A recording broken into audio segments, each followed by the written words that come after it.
Hello viewers, welcome to education and job corner. দেখুন, West Bengal Central School Service Commission waiting প্রার্থীদের জন্য গুরুত্বপূর্ণ notification প্রকাশ করলো, যেখানে কি কি বিষয় উল্লেখ আছে এখানে আমরা দেখে নেব। এখানে 2432 জন প্রার্থীর জন্য কাউন্সেলিংয়ের ডিটেলস প্রকাশ করলো। আপনারা এখানে দেখতে পাবেন যে এখানে বলা আছে যে কোর্টের নির্দেশ মতো West Bengal Central School Service commission first SLST 2016 recruitment করছে আপার প্রাইমারি লেভেলের, এবং সেখানে আপনারা ইন্টিমেশন লেটারটা ডাউনলোড করতে পারবেন আজকে থেকে 13/12/2024 তারিখ।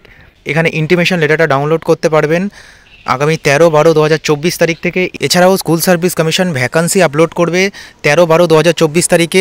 আপনারা জানেন যে এই ইন্টিমেশন লেটার ছাড়া আপনারা কোনোভাবেই কাউন্সেলিংয়ে প্রবেশ করতে পারবেন না। এটা খুবই গুরুত্বপূর্ণ। ওখানে সমস্ত তথ্য লেখা থাকবে, আপনার র্যাঙ্ক, আপনার সাবজেক্ট, আপনার টেবিল নাম্বার, সমস্ত কিছু লেখা থাকবে। সেই সমস্ত কিছু তথ্য দেখেই কিন্তু আপনাকে সমস্ত ডকুমেন্ট সহ কাউন্সেলিংয়ে অ্যাটেন্ড থাকতে হবে। কাউন্সেলিংয়ের ডেট মেনশন থাকবে ইন্টিমেশন লেটারে, এবং আপনারা আপনাদের কাঙ্ক্ষিত স্কুল দেখে নিতে পারবেন আগামী 13/12/2024 তারিখে ভ্যাকান্সি আপলোড হওয়ার পরে।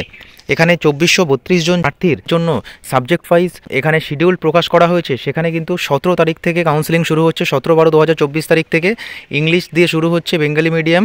এছাড়াও আপনারা দেখুন এখানে জিওগ্রাফি, বেঙ্গলি, হিন্দি, উর্দু সব ক্ষেত্রেই আপনারা জানেন যে এখানে বেঙ্গলি মিডিয়ামের ক্ষেত্রে ভ্যাকান্সি সর্বাধিক থাকাই উচিত। তো সেখানে সর্বাধিকই আছে pure science, bio science, Bengali, এই সমস্ত সাবজেক্টগুলোর ক্ষেত্রে কাউন্সেলিংয়ের শিডিউল প্রকাশ করে দিল। আপনারা জানেন যে বহু প্রার্থী অনুপস্থিত ছিলেন প্রথম কাউন্সেলিংয়ে, সেই ক্ষেত্রে এখানে দ্বিতীয় কাউন্সেলিং হওয়ার বিষয়ে কতদূর ইনফরমেশন পাওয়া যায় সেই বিষয়ে আমি আপনাদেরকে যথারীতি সময়ে আপডেট দিয়ে দেবো। যে সমস্ত ওয়েট লিস্টেড প্রার্থী দ্বিতীয় কাউন্সেলিংয়ে ডাক পাচ্ছেন তাদের জন্য আগাম অভিনন্দন রইল।